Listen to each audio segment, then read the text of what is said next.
Ok, pessoal, vamos lá então. Foi aqui mesmo. A gente vai falar um pouquinho então agora sobre o desenvolvimento da cristologia. Como é que esse pensar acerca do Cristo foi se desenvolvendo nos anos seguintes aos apóstolos, ao período da história que a gente chama período dos pais apostólicos, como é que isso foi acontecendo ao longo dos anos. Então nós já vimos que a hermenêutica de Jesus e que a hermenêutica dos apóstolos partiam de um princípio messiânico. Então a interpretação deles acerca das Escrituras, acerca da pessoa de Deus, acerca da ação de Deus na história, sempre partia da perspectiva da chegada do Messias, e a chegada do Messias e tudo o que ela representava, que nada mais era do que a inauguração do reino de Deus na terra, a chegada do Messias que trazia como consequência o Espírito Santo até nós, a chegada do Messias que trouxe como consequência o que nós lemos em Atos 2, o cumprimento da profecia de Joel, logo no comecinho do sermão de Pedro em Atos 2, onde o Espírito seria derramado sobre toda a carne, etc, etc, etc. Então, isso traz para nós a ideia de que a vinda do Messias trouxe também a igreja, trouxe à vida aquilo que hoje nós chamamos de igreja, a comunidade que gira em torno de Jesus e que funciona somente por causa da presença do Espírito Santo, certo? Então tudo isso é consequência da vinda de Jesus ao mundo. No entanto, a pessoa de Jesus foi se tornando enigmática para as gerações seguintes dos cristãos. E perguntas começaram a pipocar acerca de Jesus. Por exemplo, Jesus era um ser humano ou Jesus era Deus?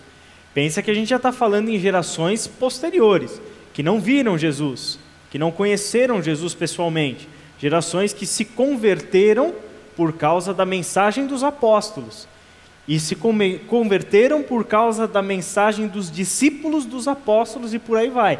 Ou seja, gerações muitas vezes que nem tinham nunca estado nas regiões por onde Jesus andou, porque o cristianismo tem o seu crescimento maior fora da Palestina e, expressivamente, no mundo gentílico. Outras perguntas como, ele era Deus em um corpo humano? Ele seria um espírito com uma aparência humana? Como seria esse Jesus? Era uma pergunta enigmática, Era uma personagem histórica enigmática para todo mundo, O que para nós parece ser muito resolvido, claro, a gente já parte para o princípio da fé logo e pronto, mas para eles, lá no começo da história, tudo era meio confuso, inclusive porque o próprio Jesus nunca chegou e deu uma cristologia para eles, pronta, Creiam nisso. Nunca chegou e sistematizou o seu ensino, nunca sistematizou nada, deixou um monte de perguntas em aberto que só viriam surgir no tempo dos apóstolos e posteriormente no próprio ministério de Jesus. Muita coisa ficou no ar, sem muita resposta, porque ele entendia também que isso também já seria uma responsabilidade dos seus seguidores. Uma vez que ele não estaria ausente, ele estaria presente na pessoa do Espírito Santo, então haverá tempo para que essas perguntas surjam e sejam respondidas. E no tempo dele, então, ele se dedicou a cumprir o seu ministério, a cumprir a sua missão e deixar essas questões todas para que o tempo fosse respondendo. Essas perguntas foram surgindo na medida em que a fé cristã se espalhava pelo mundo greco-romano, que possuía uma visão de mundo, que possuía uma cosmovisão bastante diferente da cosmovisão dos hebreus. Ou seja, o mundo dos gentios, o mundo dos greco-romanos, o mundo helênico, não compartilhava da mesma visão de mundo que os hebreus tinham. O que a gente quer dizer com isso? A começar, os judeus criam num Deus único, os gentios criam na existência de vários deuses. Os judeus criam numa história que tem um começo, um meio e um fim, ou seja, eles acreditavam que a história e que o tempo segue um curso linear, enquanto os helênicos acreditavam numa história dualista, ou até mesmo cíclica, para ser mais preciso, ou seja, a história não tem um começo, meio e fim, a história sempre volta no seu mesmo ponto, E tantas outras coisas que faziam um verdadeiro abismo entre o que era o mundo dos hebreus, ou seja, o mundo do próprio Cristo, e o mundo desses convertidos ao cristianismo. Então, a somatória desses elementos sociais, culturais, filosóficos, religiosos, foram fazendo com que essas perguntas acerca do Cristo cada vez fossem mais intensificadas e que diziam muito respeito à maneira deles, dos gentios, compreenderem o mundo, a realidade, a história, o destino, o passado e assim por diante. Então, algumas diferenças básicas assim que eu quero tratar com vocês, só para a gente não gastar muito tempo. Isso daqui a gente vai estudar mais quando entrarmos no assunto da escatologia. Por enquanto, a gente só faz uma introdução. Eles entendiam o mundo de forma dualista e, consequentemente, o ser humano também seria um ser dual. O que isso significa? Entender que o mundo é dualista significa acreditar em um dualismo cosmológico, ou seja, uma divisão da realidade entre o mundo material e o mundo espiritual. O mundo aqui de baixo, que é habitado pelos seres humanos, que é habitado pela matéria, e o mundo lá de cima, que é habitado pelos deuses, que é habitado pelos seres espirituais. O mundo aqui de baixo é um mundo preso ao tempo, enquanto o mundo lá de cima é um mundo livre do tempo. Essa é uma cosmovisão básica do mundo helênico, né? O próprio Platão já tem alguns textos dele que dão para nós fundamentos filosóficos, que ele embasa legal essas ideias que os gregos tinham e que os romanos compartilhavam com eles, essa visão de mundo. O Platão, no mito da caverna, por exemplo, o famoso mito da caverna de Platão, fala sobre esse assunto, em coisas semelhantes, em uma realidade palpável, visível, tangível, e uma realidade oculta aos olhos, uma realidade suprema, superior, né? Então isso tudo fazia parte dessa visão de mundo com a qual os judeus não compartilhavam, eles não pensavam o mundo dessa forma. Uma outra consequência, eles acreditavam no dualismo antropológico, ou seja, o ser humano também se divide em dois. O ser humano é uma divisão entre a matéria e o corpo, e a alma e o espírito, ou matéria ou corpo e alma e espírito. A matéria é má, pois ela habita o tempo e está sujeita a ele. O próprio Platão dizia que o corpo é a prisão da alma.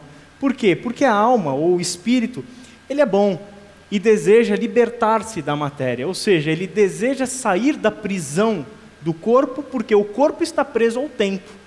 O corpo está preso nesse vício, né, de a história voltar sempre no mesmo lugar. E vários mitos gregos falavam desse curso do tempo sempre cíclico e que para eles era uma verdadeira prisão. Ou seja, a realidade plena, a realidade mesmo, não encontra-se nesse mundo, encontra-se num mundo superior. E a jornada da alma nesse mundo é justamente sair dessa prisão do tempo. Eu não preciso nem dizer, alguns de vocês, se têm parentes ou até mesmo se tem um histórico do espiritismo, sabe que Allan Kardec bebeu muito nessa fonte, né? As ideias de Allan Kardec se basearam muito justamente nessa cosmovisão grega sobre o mundo e sobre o ser humano. Acrescentava-se essa visão, ou acrescenta-se essa visão, a noção de Deus no helenismo, que em primeiro lugar era de vários deuses, e que entendia Deus, já partindo para os cristãos helênicos, como um ser imutável, incapaz de envolver-se no curso da história e assim alterar a sua essência como um Deus. Para eles, e lembrando de toda a cosmovisão que eles tinham sobre o lá de cima ser o ideal e o aqui embaixo ser a prisão, ou seja, ser a maldição para eles, como é que Deus partiria de lá para cá? Para eles isso, consequentemente, seria uma alteração na essência de Deus. E isso seria inaceitável. Portanto, para Deus, envolver-se no curso da história e alterar a sua essência só seria possível se fosse por meio de uma mera aparência.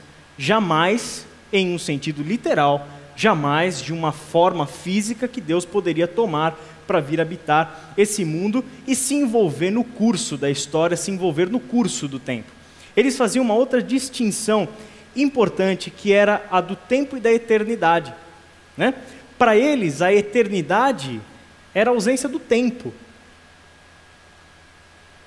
E a ausência do tempo significava, consequentemente, a libertação, porque hoje o tempo é um problema para nós, não é? É ou não é um problema para nós? A gente está envelhecendo. Tempo é um problema para a gente. Quando a gente está lá com os 13 anos, eu não vejo a hora de ter 18. Né? Só que quando eu chegar nos 50, eu já começo a repensar essa história.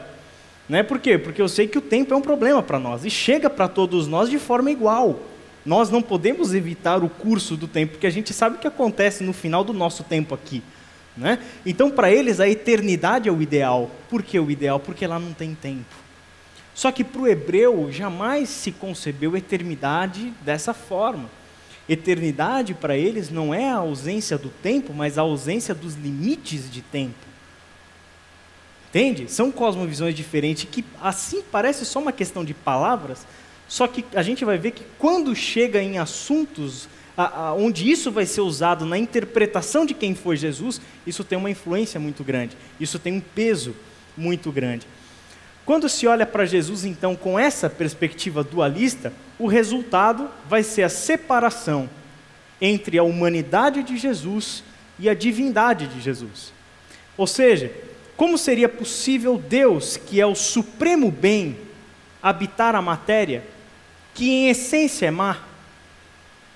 Como é que Deus, que é infinito, pode habitar o finito?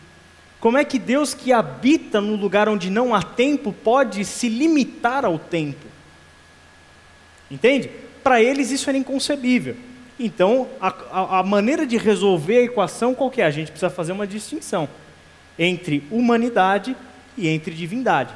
Então, corta Jesus lá no meio e faz uma parte é divina, outra parte é humana. Então, ao longo do tempo, esses cristãos foram bolando respostas com base em toda essa cosmovisão, em filosofias e etc., para tentar responder questões acerca do Cristo. E o primeiro resultado dessa interpretação já pode ser visto dentro do tempo do Novo Testamento, dentro do próprio Novo Testamento, na doutrina chamada de docetismo. Docetismo é uma palavra que vem do grego doken, que significa parecer. Né? O parecer, o que isso significa? Cria que Jesus era um espírito com aparência, com uma forma de um corpo. Para eles, então, Jesus não veio em carne. Jesus era um espírito, e esse espírito tinha a aparência de um corpo, apenas. Não era um corpo propriamente dito. O problema era justamente o quê? A sua cosmovisão. Ora, o mundo de lá de cima é o mundo bom, é o mundo supremo, é o mundo ideal. Como é que esse Deus, o Deus supremo, o Deus ideal, aquele Deus que é imutável e que não pode, em hipótese alguma, se prender no curso do tempo, se prender num corpo humano, na matéria humana, como é que pode fazer essa encarnação? Isso não é possível. Então, a interpretação deles, dos docetistas, qual foi? Jesus não veio em carne. Jesus era um espírito, e esse espírito tinha a aparência, o formato de um corpo. Em outras palavras, Jesus enganou todo mundo. Né? Jesus, quando veio, pregou uma pegadinha em todo mundo. Né? Pregou peça para tudo quanto é lado. Inclusive, textos docetistas posteriores dizem lá que Jesus andava na praia e não deixava pegadas na areia. Justamente para referendar a sua ideia, para afirmar que, olha, realmente Jesus não tinha um corpo, ele era só um espírito. Só que isso tem um problema muito grande, concordam comigo? E o problema muito grande já pode ser visto na seguinte pergunta: como é que você prega um espírito numa cruz? Como é que um espírito sangra? Como é que um espírito chega para os discípulos e fala, toca nas minhas mãos? Como é que um espírito chega para os seus discípulos e diz, eu quero comer pão e peixe? Né? A gente tem complicações, certo?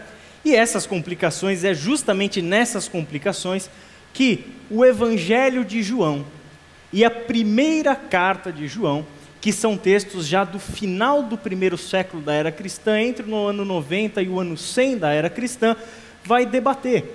Porque nesse tempo, e João já trabalhando predominantemente entre gentios, em um ambiente onde essa doutrina docetista já estava se expandindo, já estava crescendo e fazendo adeptos, João tem que escrever os seus textos. O primeiro deles é o Evangelho. E no seu próprio Evangelho a gente já vê João escrevendo detalhes no seu texto que combatiam essa ideia docetista. A mesma coisa na primeira carta de João. Então a gente vai dar uma olhada para isso hoje. Os textos, se você quiser anotar aí, eu acho que não está na apostila de vocês isso aqui, é João capítulo 1, de 1 a 18, e 1 João 1, de 1 a 4. Tá? Se você não conseguir anotar, depois você olha os slides que vai estar disponível para vocês.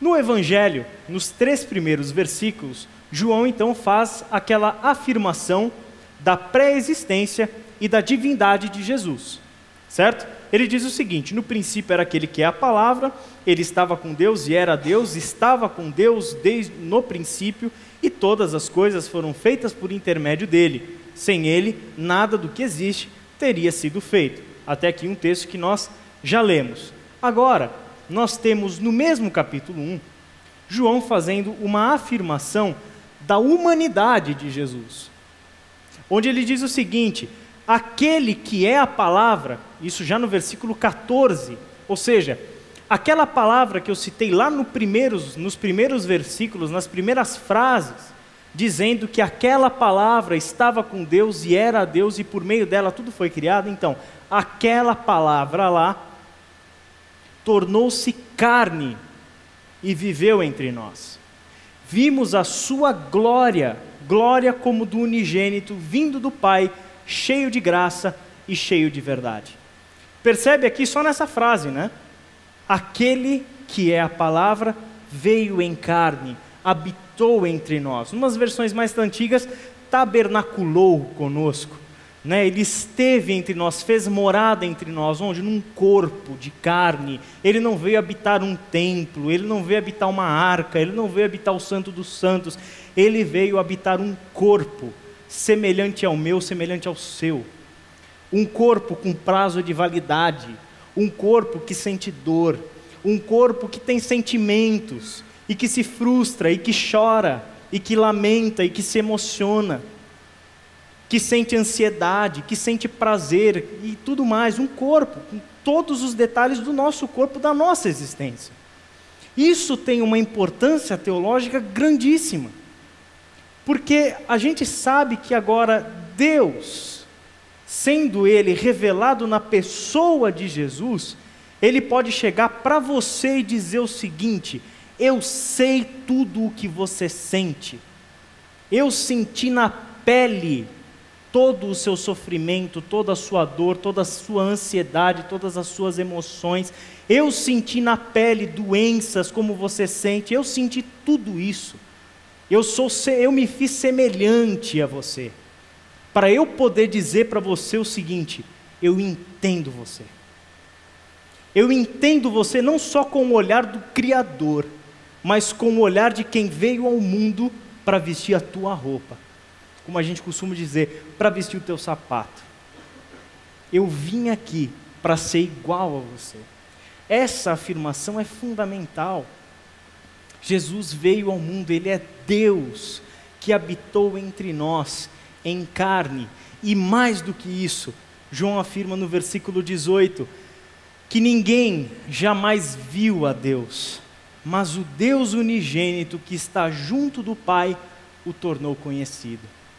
Essa é uma outra afirmação sensacional, que a gente até mencionou um pouco disso no nosso último módulo, dizendo que o povo de Israel sempre teve a vontade de representar Deus com alguma coisa, não era verdade? Né? Lembra lá a gente até mencionou Arão, né, construindo lá o bezerro, dizendo para o povo: está aí o Deus que tirou vocês do Egito. Era uma necessidade louca de botar uma imagem em Deus, vestir Deus com alguma coisa. Né? Só que algo que Deus sempre deixou muito claro para o seu povo: eu não posso ser representado em imagens, eu não posso, vocês estão proibidos de tentar me enxergar, de me visualizar em alguma imagem que você possa encontrar na natureza ou fabricar. Isso é inadmissível para mim. Ou seja, ninguém jamais viu a Deus então. E essa é uma afirmação que João faz: ninguém jamais viu a Deus, mas o Filho o tornou conhecido. Em outras palavras, e isso ele vai desenvolver no seu evangelho, em vários diálogos de Jesus, em várias narrativas, ele vai dizer o seguinte, que quando nós olhamos para Jesus, nós estamos vendo o próprio Deus. Que quando vemos Jesus, vemos o Pai. Que quando vemos o Filho, vemos o Pai. Inclusive, esse é um diálogo de Jesus com Felipe. Felipe, se você está me vendo, você vê o Pai. Como assim você está pedindo para eu te revelar o Pai? Você está me vendo, cara. Você está andando comigo. Se você me vê, você vê o Pai. E esse foi o grande problema da incredulidade dos judeus no tempo de Jesus. Eles estavam muito fechados nessa afirmação. Deus não pode ser visto. Deus é imutável. Deus não habita a história. Deus é santo. Deus é transcendente. Ele não pode, não é possível ele habitar um corpo humano. Como assim Jesus fazer as afirmações que ele faz? Como assim Jesus dizer coisas e fazer coisas que pertencem só a Deus? Por exemplo, a gente sabe de um determinado momento do ministério de Jesus, onde ele chega lá para o pessoal e diz, o que é mais fácil? Dizer, levanta e anda, ou dizer, os seus pecados estão perdoados? Aí a judaizada já ficou doida, mas como assim teus pecados estão perdoados? Sabe por quê? Pecado perdoado é prerrogativa divina. Ser humano nenhum perdoa pecado de outro ser humano, da perspectiva de um judeu. E ele dizer da sua possibilidade, do poder que foi dado ao Filho do Homem de perdoar pecados, ele está dizendo o seguinte, eu tenho em mim uma prerrogativa divina. Isso era um escândalo para o judeu. Isso é um escândalo para o judeu. Jamais poderia ser aceito. Só que essa afirmação de João é sensacional. O Filho o tornou conhecido. Hoje, é por isso que eu disse no começo, hoje a gente pode dizer que aquele homem que foi pendurado numa cruz, aquele é o meu Deus. Aquele é o meu Senhor. Ou a gente pode dizer como Tomé disse, depois de tocar e sentir os furos dos pregos em Jesus, no seu corpo, Tomé exclamar, Senhor meu e Deus meu. Não apenas o meu mestre, não apenas o meu discipulador, não apenas o meu pastor, ele é o meu Senhor e o meu Deus. Isso, gente, é o que a gente chama dessa releitura de tudo que Deus fez na história, fazendo com que tudo convergisse na pessoa de Jesus de Nazaré. Fazendo com que tudo pudesse ser visto agora claramente, definitivamente, em Jesus Cristo. Tem até aquela música do Jorge Camargo que eu gosto bastante, Minha Última Palavra, né, onde ele fala que no Filho o Pai deu a sua última palavra. E é verdade. Foi justamente no Filho que ele deixou para nós a sua última mensagem para a história da humanidade. Agora eu me revelo por completo no Filho. Um outro texto que a gente encontra na primeira carta de João, nos primeiros 2 versículos. Ele disse o seguinte, o que era desde o princípio, basicamente ele começa do mesmo jeito que começou o Evangelho, né? O que ouvimos, o que vimos com os nossos olhos, o que contemplamos e as nossas mãos apalparam, isto proclamamos a respeito da palavra da vida. A vida se manifestou, nós a vimos e dela testemunhamos. E proclamamos a vocês a vida eterna que estava com o Pai e que nos foi manifestada. Presta atenção na ênfase que João dá aos sentidos humanos. Ouvir, ver e tocar e apalpar. Né? É importante aqui mencionar de novo aquele diálogo de Jesus com Tomé, porque ele apela aos sentidos de Tomé. E Tomé diz, eu só creio se eu botar a mão aí e perceber que foi você, que é você mesmo que estava lá na cruz. Eu não acredito, porque para mim é um espírito ainda. Inclusive, se você quiser ler comigo, não o texto de Tomé, mas um paralelo que é de Lucas, capítulo 24.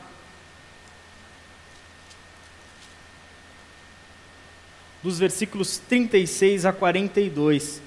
Lucas 24, de 16 a 42.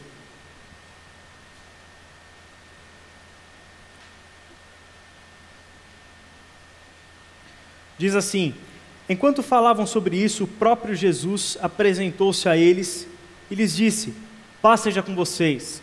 Obviamente isso aqui está acontecendo depois da ressurreição. Eles ficaram assustados e com medo, pensando que estavam vendo um espírito. Ele lhes disse: por que vocês estão perturbados e por que se levantam dúvidas no coração de vocês? Vejam as minhas mãos e os meus pés, sou eu mesmo.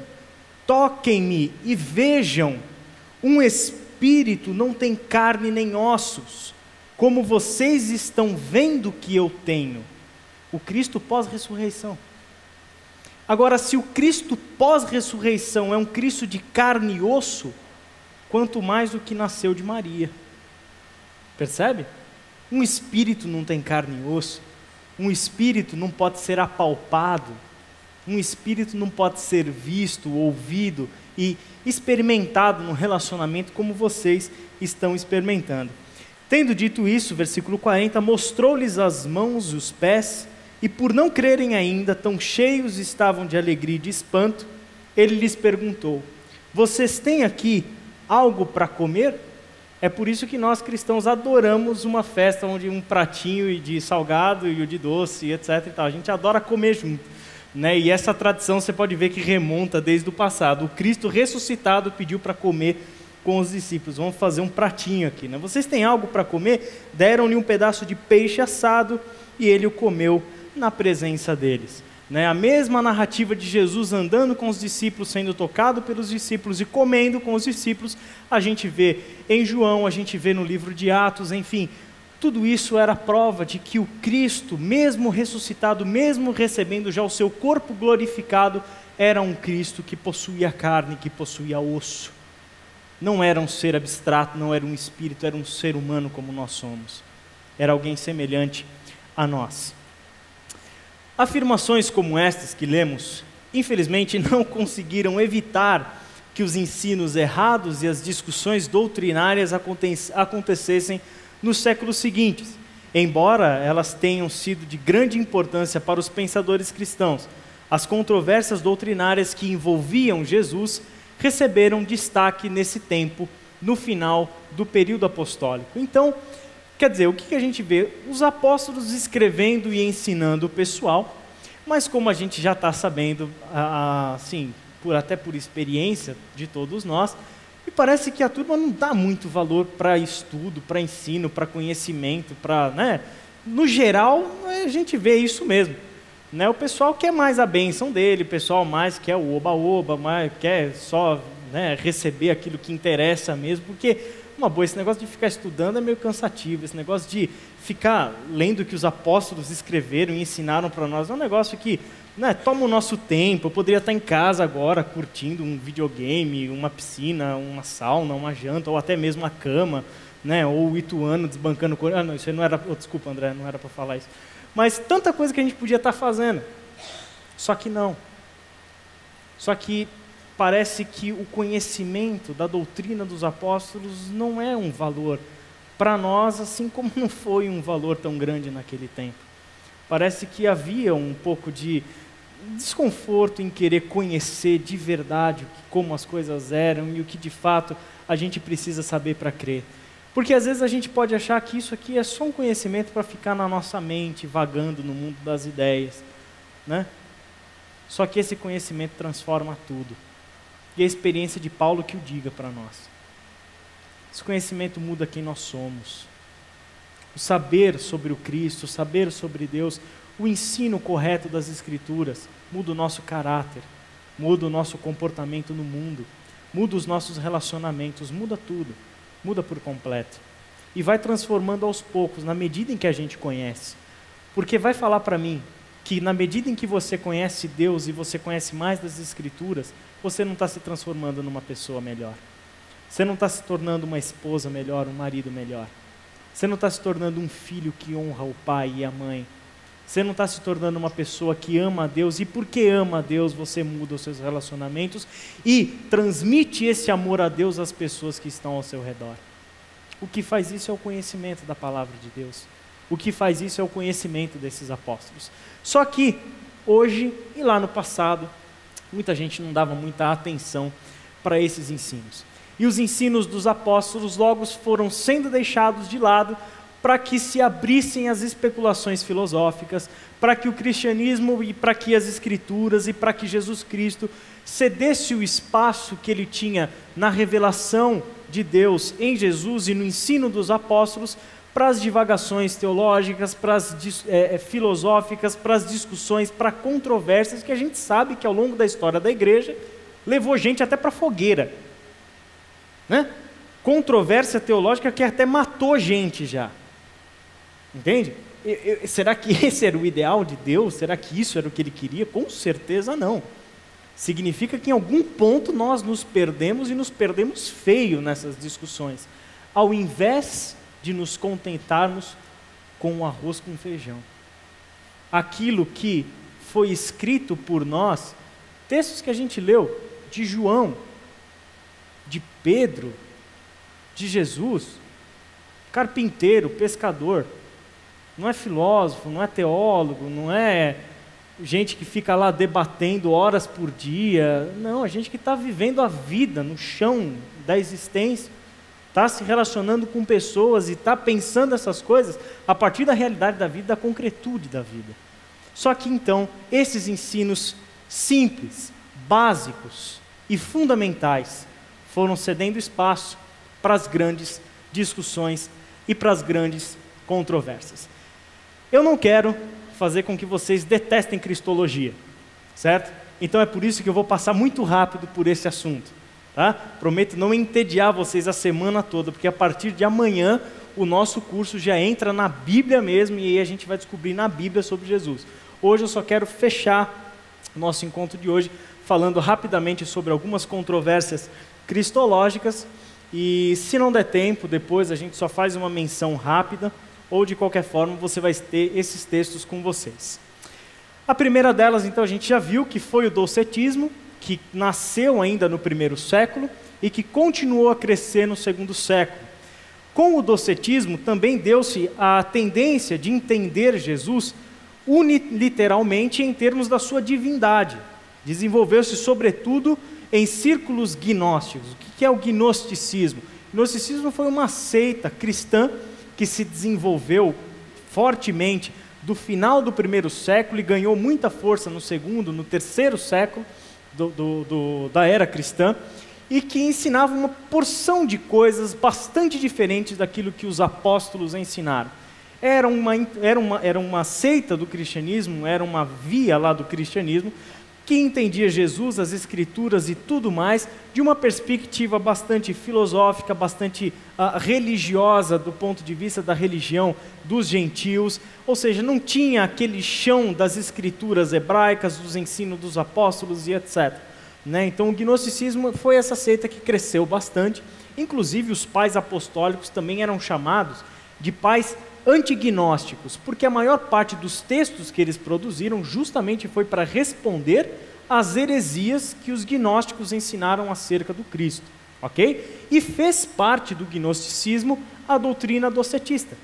Entre eles cresceu bastante e se difundiu bastante a ideia de Jesus como um ser divino somente e jamais um ser concebido em forma humana. Marcião, um colega nosso lá do segundo século, que a gente já mencionou no nosso modo de bibliologia, ele foi um herege do século II e foi o teólogo antigo mais conhecido a popularizar uma cristologia docética. Tá? Então isso foi o docetismo. Agora, isso a gente está, vamos brincar aqui, numa ala direita da cristologia, certo? Agora, a gente tem a ala esquerda, vamos lá para o outro extremo. E no outro extremo surgiram, também no segundo século, o ebionismo ou ebionitismo. Você vai encontrar os dois nomes nos livros aí, se você quiser pesquisar sobre esse assunto. Difundiu-se também a partir do século II e se opunha ao docetismo. Quer dizer, é o pêndulo que foi de um lado, de uma extrema direita para uma extrema esquerda. Apresentava Jesus como um mero homem, negando completamente a sua divindade. O nome ebionismo, né, vem do hebraico ebionim, que significa pobres.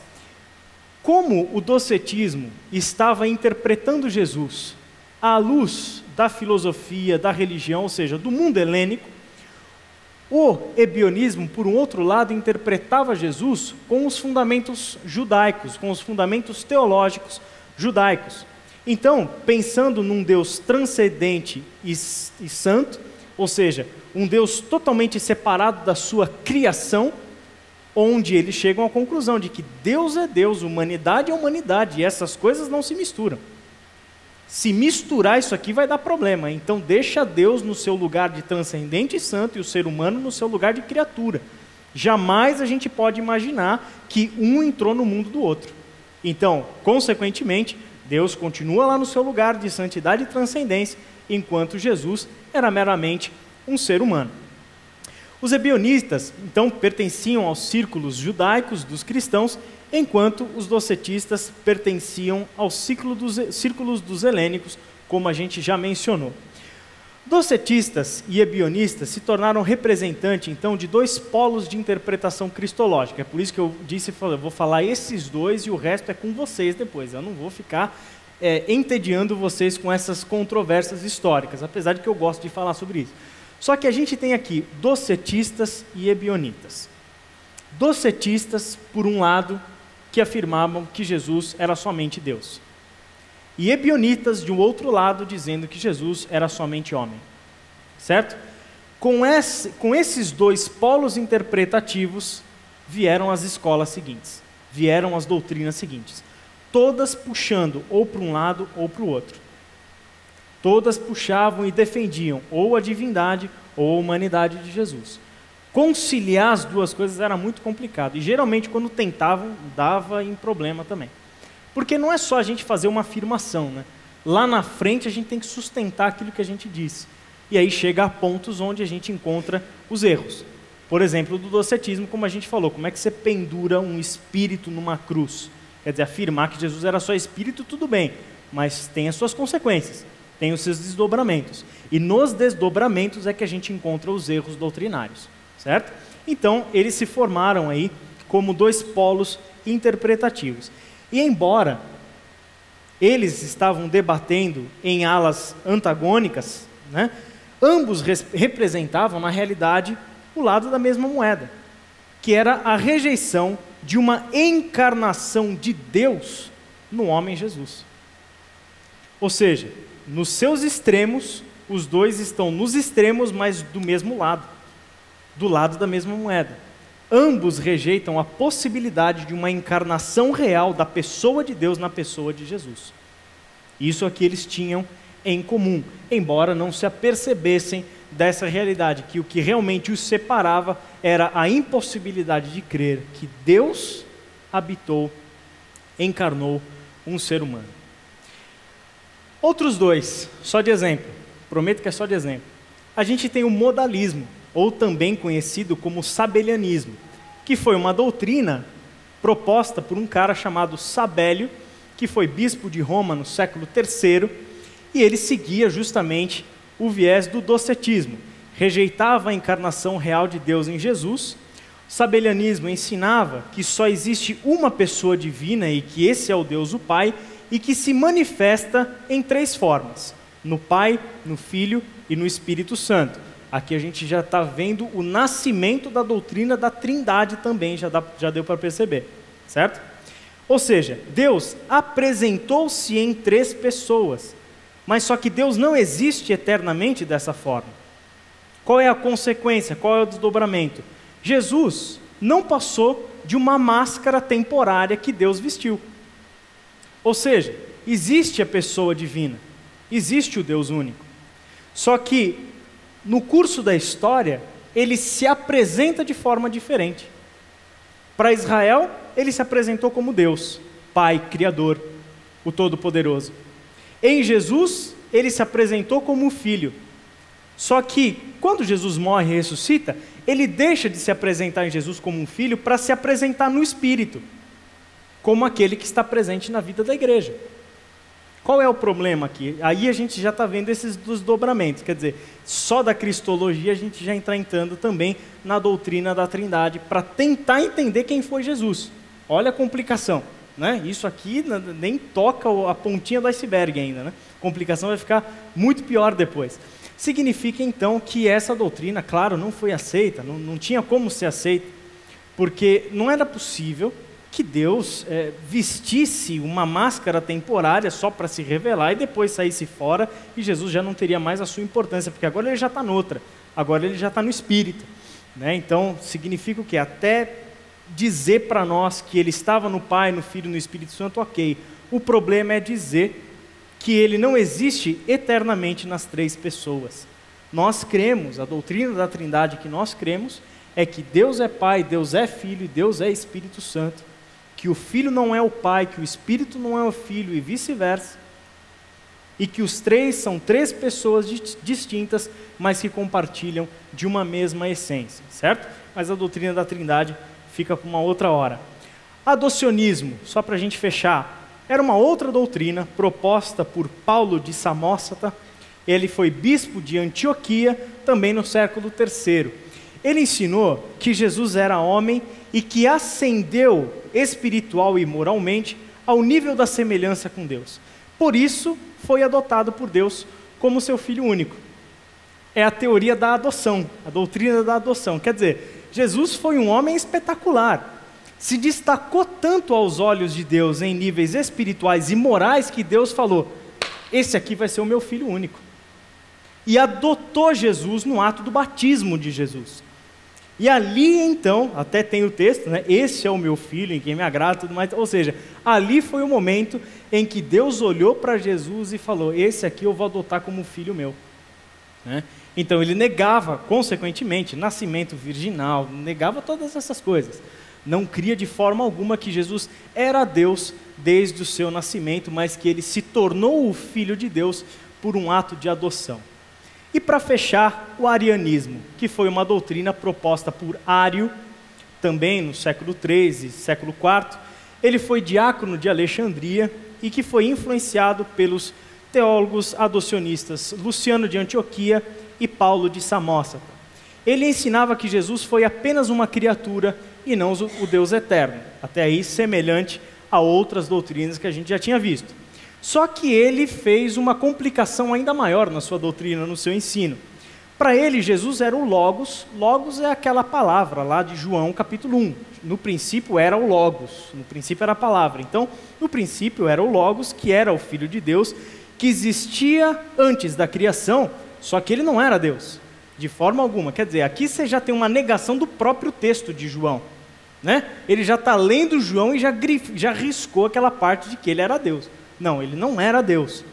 Ele não compartilhava da essência divina. O Logos não era eterno, pois justamente tinha sido criado por Deus para que ajudasse Deus na criação do mundo. Quer dizer, Deus estava com uma dificuldade tremenda de criar o mundo, ele falou, vou criar alguém para me ajudar, porque o negócio aqui não vai sair em 6 dias, né? Então eu tenho que chamar alguém para me ajudar. Então ele cria o Logos, ou seja, o Filho é uma criação de Deus. Se é uma criação, não é a mesma essência, não é a mesma pessoa, né? É alguém que foi criado por Deus. Ao longo dos anos, essas e as demais doutrinas acerca do Cristo foram debatidas nos concílios. Isso, gente, vara a história. Vai para o século IV, para o século V, para o século VI, para o século VII, e vai ao longo dos séculos sendo debatida essa questão de quem é o Cristo, como entendemos o Cristo, como é esse negócio da pessoa de Cristo e tudo mais. As tendências, tanto para a esquerda, para a ala dos ebionitas que negavam a divindade, como para a ala da direita, dos docetistas que negavam a humanidade, iam variando, mas as discussões sempre permaneceram e os outros pontos acabavam sendo acrescentados a essas discussões. Já pós-reforma protestante, luteranos e calvinistas continuaram esse debate, quer dizer, retomaram esse debate, chegaram a encontrar alguns pontos de concordância, por exemplo, a afirmação de que Jesus, e isso é uma evolução, isso a gente vai falar bastante ao longo da semana, que Jesus é 100% homem e que Jesus é 100% Deus. Que não tem esse negócio de que ele era... Existia até um outro cara aqui, que eu nem coloquei para a gente não ter sonho à noite, que dizia que Jesus tinha duas naturezas dentro de si, né? Era mais ou menos o Dr. Jekyll e Mr. Hyde, sabe? O médico e o monstro. né? Ele tinha duas naturezas dentro dele, era uma coisa meio esquizofrênica, assim, né? Jesus era um ser esquisito, né? Então, ou seja, doutrinas que chegaram aos diversos extremos, até o ponto da gente falar, peraí, o que a Bíblia afirma sobre Jesus?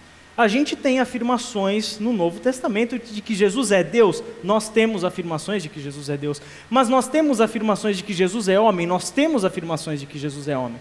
O que isso significa? Nós temos um paradoxo. Jesus é 100% homem e Jesus é 100% Deus. Isso não é uma contradição. Contradição seria afirmar que Jesus é Deus e que Jesus não é Deus. Isso é contradição. Mas quando afirmamos que Jesus é totalmente, plenamente Deus e plenamente homem, nós estamos afirmando a existência de um paradoxo. E o paradoxo a gente vive com ele, a gente não busca solucionar o problema, porque para nós permanece um mistério. A gente não tem como compreender esse negócio, a gente não tem como entender plenamente o que isso significa. A gente sabe, a partir da afirmação bíblica, que existe um paradoxo. Então, essa afirmação é o que nos dá o paradoxo, e aí o segundo de baixo, por essa razão não pode haver uma resolução definitiva sobre esse assunto. Nós permanecemos com o paradoxo e não podemos permitir que Jesus tenha que se encaixar, seja obrigado a se encaixar nos nossos dogmas. Se fosse assim, pelo amor de Deus, não existiria mais igreja. Então Jesus não cabe dentro dos nossos dogmas e dentro das nossas definições. A gente tem que permanecer com o paradoxo e se contentar por isso. Aqui se torna uma... isso aqui eu não vou entrar muito nesse assunto. Não vou entrar nesse assunto porque senão não vai dar tempo e o nosso horário já deu. Mas o que eu acho que a gente pode ficar com isso e para a gente até pensar um pouco nessa noite. A gente está vendo aqui que existe um universo todo de história que os nossos irmãos lá do passado empreenderam na interpretação e na tentativa de entender para proclamar para o mundo quem era Jesus. Quer dizer, não era só uma discussão para ver quem ganhava uma batalha. A pergunta girava em torno da proclamação. Eu quero saber quem foi Jesus para poder dizer para o mundo quem foi Jesus. Eu quero saber sobre essas naturezas de Jesus porque o mundo me faz perguntas sobre a natureza de Jesus. Isso é um pré-requisito para a nossa evangelização, né? Tudo bem que hoje em dia a gente já está resumindo a evangelização em vamos para a igreja comigo, né? A gente pouco testemunha, fala de Jesus para as pessoas, mas para aqueles da velha guarda que ainda falam de Jesus para as pessoas, tem perguntas que nos fazem e que a gente tem respostas na história, tem respostas nesses concílios, né? Respostas que a gente encontra nos acertos e nos erros desses nossos irmãos do passado, né? Só que isso tudo, e quando eu estava estudando sobre isso, eu lembrei, no meio dessa coisa toda, dessa discussão toda, eu lembrei de uma espécie de uma entrevista que um dos mais influentes teólogos do século XX, chamado Karl Barth, deu para um determinado jornal.